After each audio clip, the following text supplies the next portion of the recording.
Wow, my voice is a little bit worse than I thought.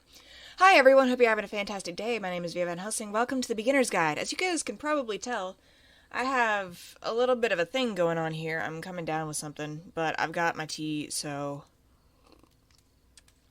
you're just gonna have to go with me through this together. But this is the Beginner's Guide. If you've ever heard the game called The Stanley Parable, this is from the same creator of that game. I have never played it, and I didn't even know it existed, but apparently it came out some time ago, and I wanted to play it, so I'll play it for you guys. Don't know much about it. Make sure the audio is on. Yes, sir. Or ma'am.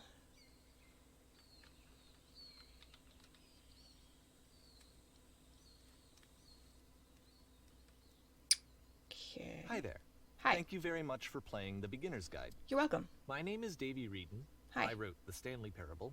Yeah. And while that game tells a pretty absurd story, today Does it really tell I'm a story? going to tell you about a series of events that happened between 2008 and 2011. That was an We're important going time. to look at the games made by a friend of mine named Coda. Now, these games mean a lot to me. I met Coda in early 2009 at a time when I was really struggling with some personal stuff. And his work pointed me in a very powerful direction. I found it to be a good reference point for the kinds of creative works that I wanted to make. So just to start you off, this is, I think, the first game he ever made. It's a level for Counter-Strike. You can walk around here, by the way. And Okay. mostly it's just Coda learning the basics of building a 3D environment. Cool. But what I like is that even though he starts from the simple aesthetic of a desert town, he then scatters these colorful abstract blobs and impossible floating crates around the level. And of course, it Okay. destroys the illusion that this actually is a desert town, and instead can this jump. level becomes a kind of calling card from its creator. It's like a reminder that this video game was constructed by a real person. And it kind of makes you wonder, what was going through his head as he was building this? This is what I like about all of Coda's games. I mean, not that they're all fascinating as games, but that they are all going to give us access to their creator. I want us to see past the games themselves. I want to get to know who this human being really is. And that's exactly what we're going to do here. So, it's 2008, Coda starts making these games, and he never releases any of them. He doesn't put them onto the internet, he just makes them and then immediately abandons them, and they sit on his computer forever. And I think he really understood this image of himself as a recluse. At one point, he jokingly renamed his computer's recycling bin to Important Games Folder. So, you know, this was just how he worked. He tended to crank them out one after the other without even really pausing to try to understand what he had just made, until suddenly one day, he just stopped. In 2011, that was it. He made his last game, and then he hasn't made another one since. And that's why I've taken this opportunity to gather all of his work together, is because I find his games powerful and interesting, and I'd like this collection to reach him, to maybe encourage him to start creating again. And if the people like you who play this also happen to find his work interesting, then I'm sure it'll just send that much stronger of a message of encouragement to Coda. So thanks for joining me on this. If you have a particular interpretation that I haven't mentioned here, or if you just need to get in touch, you can email me at daveywreden@gmail.com. Okay, that's about it for introduction. Let's take a That's look pretty at neat. Coda's first proper game. I wasn't talking As each because game he was is loading, talking, but I'll show you the date that it was completed. This first one was made in November I didn't know that this was going to be like this 2008. at all. November 2008. Okay, so this is a really, this is really neat. I like the whole idea of this going. Warning. Whisper machine active. Shift destruction imminent. Okay. This game is called Escape from Whisper, and it's one of the more generic games you'll see from Coda. Cool. Okay, so I'm just evacuating. Also, I don't have any sort of an aiming cursor on this. Can I get through any of these doors? There we go. Security call breached. Hostile alien life form inbound. Let's go into the deep dark abyss. Okay, no, never It mind. kind of looks like this game was abandoned mid-development. For instance, you have this gun, which you'd think would indicate that there are supposed to be monsters or enemies somewhere. Yeah, but was then kinda wondering clearly about there that. are no enemies anywhere. You can't even reload the gun when you run out of bullets.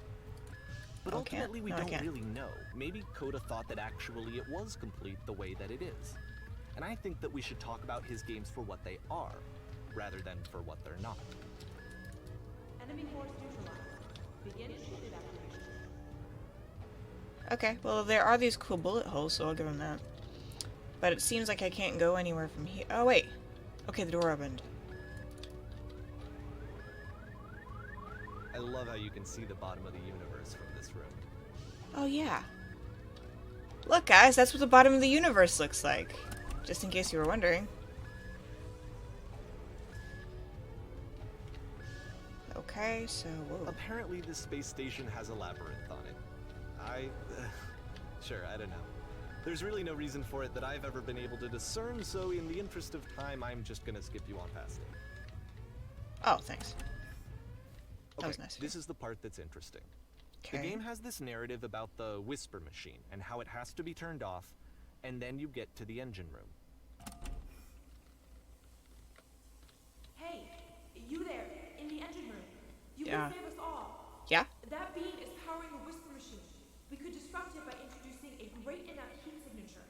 If your body could stop the beam. Oh, It's so much to ask, but for all of our lives, would you do it? sure. Could you give yourself? Yeah. Absolutely. Let's go. I do things like this in video games all the time. Let me pause here for a second. What you just experienced, stepping into the beam and then dying, is probably what Coda had initially intended when he was developing this level. But when he first compiles and plays it, something goes wrong. There's a bug somewhere. And this is what happens instead. Okay. Great. Sorry? Whoa.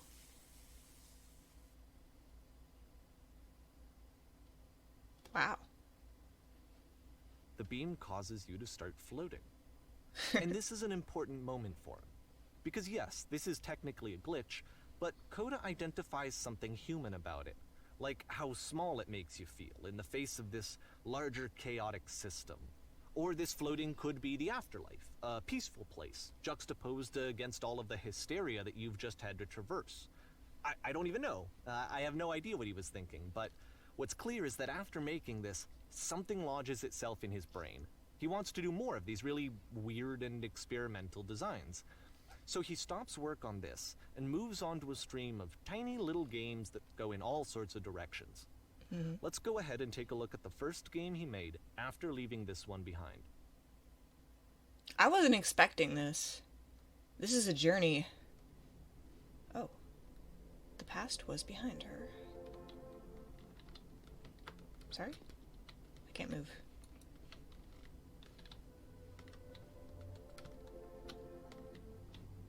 Hello? I can jump, but I can't. Oh. Yep, in this game you can only walk backwards. Oh! Oh! Oh! Okay. The past is behind her. That's cool. I mean, it's kind of annoying, but it's also cool. Whoa, hey. So it's a short and relatively minimalist The future experiment cannot be combining seen. motion and narrative. It is less advanced than the previous game, but actually it seems Wow. to be more focused, more complete. What? Coda's trying to give it a unique Why does voice the rather than future simply keep basing it on a pre-existing changing? trope. She stops and looks. It becomes clearer. Okay. Oop, too far.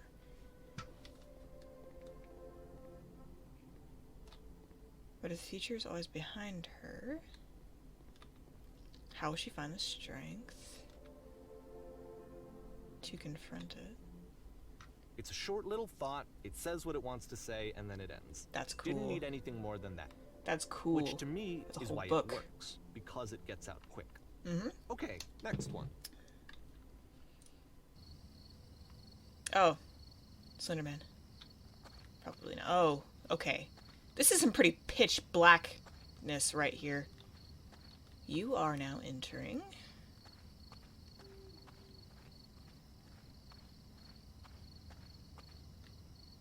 And that's it. Okay, the meaning of this game won't be clear just yet.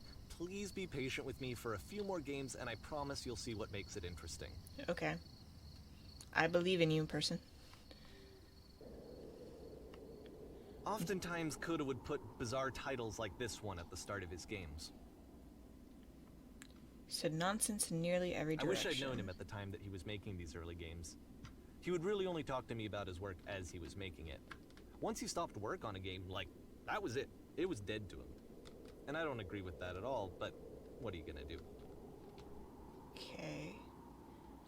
So we have one staircase. I feel like I should be looking for something more here. I know it's tempting, but there's actually nothing over here. Sorry. I don't believe you. Listen, I played the Stanley Parable. Are you being straight up with me? Okay. Okay. I guess I'll trust you, Mr. Narrator.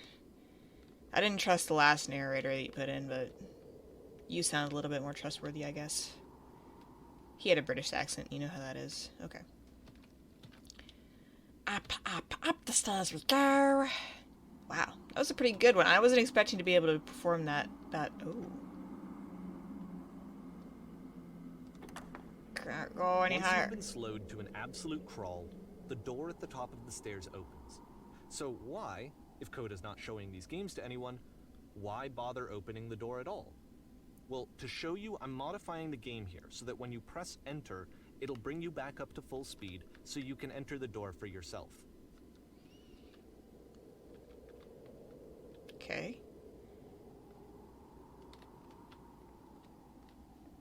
Oh.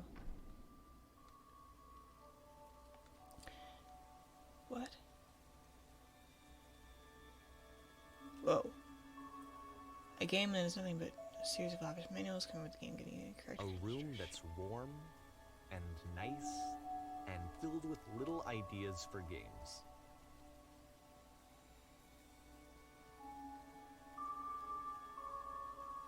Coda would often tell me that he didn't mind if people thought of him as cold or distant. Shark's trying to use He said him. that he knew that he was actually a vibrant and compassionate person, but that it takes time to really see that. It can be a very slow climb to get there. This is charming special. I really like this game. I don't know if other people share the same interests as me for this kind of game, or whether you might find it boring or something like that, but this is my thing. This looks a lot like Half-Life. This is my thing. I love looking into the histories of people and like what made them the people that they are, what made them or what inspired them to do the creative work that they've done, and this is a lot of what this is. I really like this game. Well, this is new for Coda. It's an actual puzzle. Go ahead and see if you can solve it. Okay. There's a door. So I'm guessing the black mist is not good? Can I jump up here? Nope, I can't.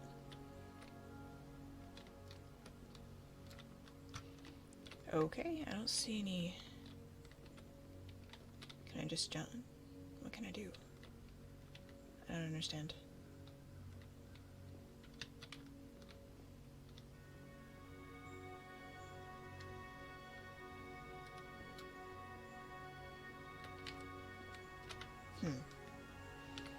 Okay. So I have to open this door somehow. I can close this door again if I choose. And there doesn't seem to be any sort of other objects that I can use.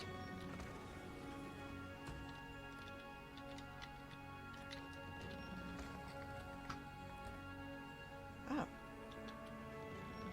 There we go. Forget that solution, because we're going to see this puzzle again soon. We're gonna see it a lot. Okay.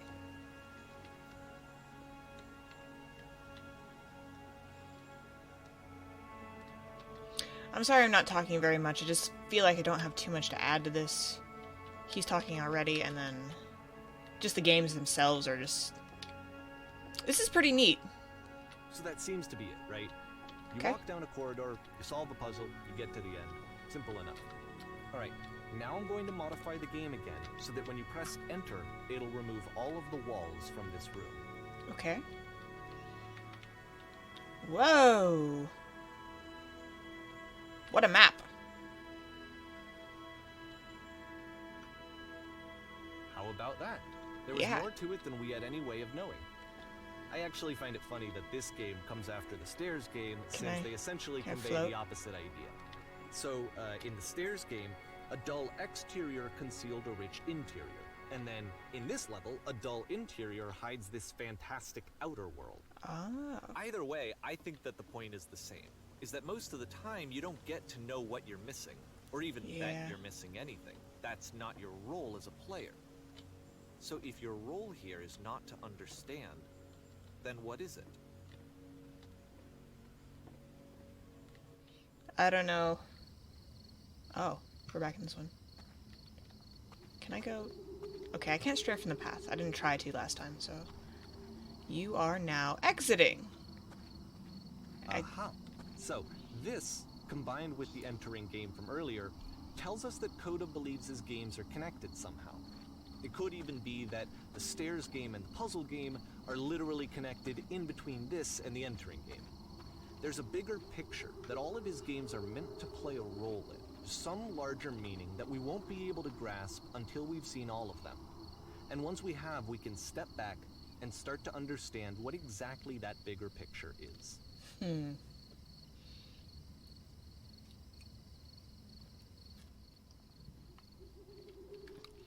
I have no idea how long I've been recording. The Great and Lovely Descent. Oh. Okay.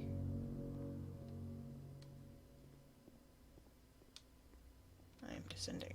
Let's talk about video game development for a second. Okay. Every video game runs on what's called an engine, which determines what the game can and cannot do. So in other words, the engine is a set of tools for game development. Streetwise. To make all of these games, Coda is using an engine called Source. Like all engines, Source has certain things that it does well, and it has certain things that it does poorly. One of the things that it does very well is boxy linear corridors. That's why so many of Coda's games are set in these large, flat, empty rooms, is just because he's working with what the engine does well. The tools available to the creator shape what kinds of creative work they're going to end up making. You might consider paying attention to the architecture in Coda's games, to notice how they seem to stem from an engine that's very good at producing linear, boxy corridors. There are a lot of boxes here. Oop, I almost got stuck. Okay. Whoa! Okay. Merged into platform mode here. Can I lose?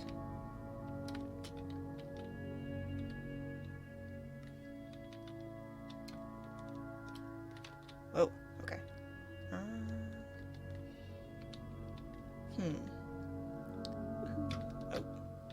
Can I slide? A little bit. This is so aesthetically pleasing.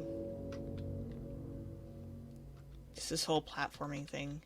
This descent platforming. I don't know, there's something about like platforming like this that I like.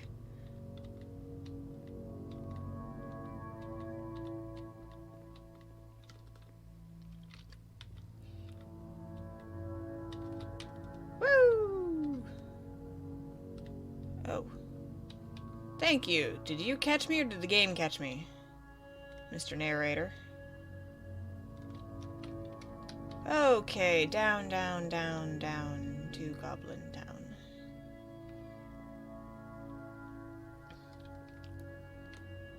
This is a cool map. Where should I go? Okay, that's where I came from. This looks interesting. What is this? This looks like a horse stall or something. What are they?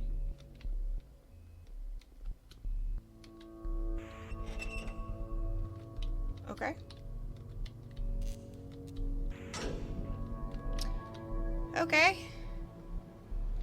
Oh, it's a jailhouse or something. Yeah, I guess I probably should have figured that. Why, though? No, I'd rather not. I feel like that's a bad idea overall to do that. But if you insist... This prison, funny enough, in Coda's original design, the doors stayed shut for a full hour before letting you go. If you don't mind, I think we're gonna skip that. Okay, that sounds good. This is something that he and I used to argue about a lot. You know, whether a game ought to actually be playable, whether it means anything if no one can get through it. And I would always defend that, you know, all this work goes into the game, why not make it playable and accessible? And so we just got into heated arguments over it, and there was one time that after one of these conversations, he went home, and a day or two later, he sent me a zip file entitled Playable Games that was full of hundreds of individual games, each of which was just an empty box that you walked around in and nothing else. Believe me, I played every single one of those just to find out if there was like a gag hidden somewhere. There wasn't. Okay, yeah. That is one thing. Now, I stand on this, like, a game should probably be playable. Because games are, like, they're artistic mediums just as much as anything else is, I guess. But the thing about a game, as opposed to any other artistic medium, is if it's not playable, then nobody's going to be able to even understand it a little bit, you know? Like, you look at a painting and you're able to absorb everything on that painting, or you listen to a song and you're able to absorb everything that comes from that song into your head. But if a game's not playable, then you can't absorb it. You can't even begin to understand what's going on because, you know, it's completely unabsorbable. I don't know if absorb is the right word for that, but I think a game should be playable in the end. Of course, if you want to make a game that's unplayable, I'm not gonna, like, sit here and tell you that you're wrong, because I don't care, first of all. And second of all, like, it's just kind of what you want to do. It's your own artwork, but at the same time, like, I think a game should probably be playable till the end. It just shows that, one, you're thinking of the player, and two, like, you actually have a message that you want to get out there. And that's all my spiel on that. I'm so sorry about my voice. I'm glad that this guy's doing more talking than I am, because his voice sounds so much better than mine does right now. It's the puzzle again. Ah, yeah, it is. With the exact same solution as the last time. Well, you didn't have to tell me that. Oh, here we go. So this guy just made games without ever releasing them. There's still no clear indication of what makes this puzzle so special that Coda is going to return to it over and over. But I promise I'll share with you my interpretation very shortly. This is crazy, because this is a guy who actually thought of video games as an art medium, and not necessarily just like a commercial pursuit. Which is great, because video games are an art medium. And I really like that somebody thinks of them that highly to where they would just make them for the sake of making them, like people make art for the sake of making art. Of course, you kind of wish you would have released these, but... Oh. Listen. Okay. You there, did you come from up above? Here, What was up there? Begins using a kind of dialogue system that he fashioned out of the engine's chat capabilities. Use the 1, 2, 3 buttons on your keyboard to respond. Yes, there was this world stamped with whiteness. Yes, there was an enormous prison I spent hours in. Yes, there were these floating colored blocks. I like the floating colored blocks best, so I'm gonna say that. That's the world above. You've been there. Now, this is important. Did you have to get to a puzzle with 2 doors and switches? Yes, I did. That was literally the last thing I did before I came here. Yeah. Again, perfect. Now, please tell us how you solved it. Tell us the solution. Tell us how to get to the other side. I didn't solve it. Someone else left me in. Trust me, you don't want to go over there. I'll just say 3, I guess. Trust me, you don't want to go over there. Oh, no, but I do. We do. We need to get there. Do you understand? This is the most important thing in the world. We have to escape this prison. There must be an ending. I promise you, there's nothing I want more.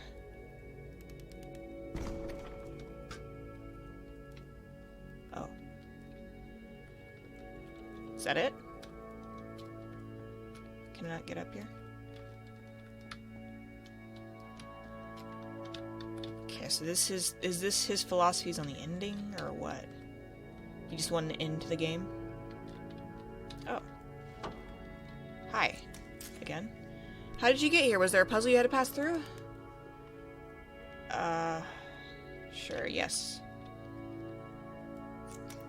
No, we actually find the black space between the doors would be far more interesting. Have you seen it yet?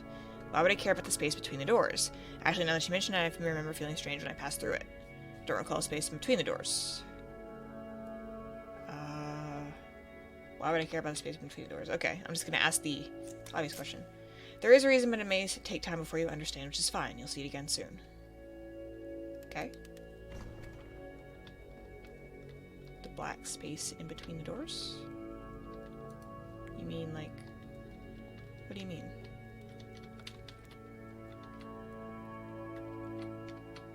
I don't understand. Okay.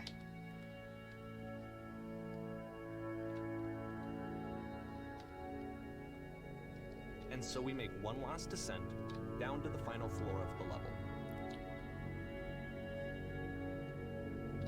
Okay. The black space in between the doors? You mean like right here? Oh, I think I see something. Is it a descent? What is it? Okay, never mind. This is nice. It's a lamppost. Yeah. Okay, I can't tell you quite why, but for some reason, Coda fixates on this lamppost. It's going to appear at the end of every single one of his games from here on out. I'll tell you what I think. What? I think that up to this point, you know, he's been making really strange and abstract games with no clear purpose, and maybe you can only float around in that headspace for so long. Because now he wants something to hold on to. He wants a reference point. He wants the work to be leading to something. Mm-hmm. He wants a destination, which is what this lamppost is. It's a destination. We're going to see it in the work as well. His games are just going to become a lot more cohesive, a lot more fully developed, with more of a clear idea behind them. And as we go, that idea will get clearer and clearer and clearer.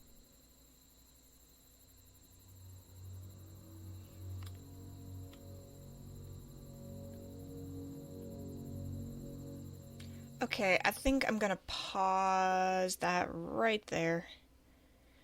Let's see, I've been recording for like half an hour. Okay, and also I've been recording over my camera. I don't really care, because I added nothing to that. I know this is the whole thing, the point of this is supposed to be like a commentary thing, but I added absolutely nothing to that game. That was an amazing game. I really liked just playing it and watching it, and obviously we didn't get through the whole thing. According to the Steam page, there was about an hour of gameplay, so I'm not going to do the whole thing in one go. I've already been recording for too long as it is, but it was just like so good that it kept my attention wrapped, and I didn't realize how long I've been recording. Anyway, thank you so much for watching. I hope you have a fantastic day, and I hope you'll come back and watch the rest of this. See you later.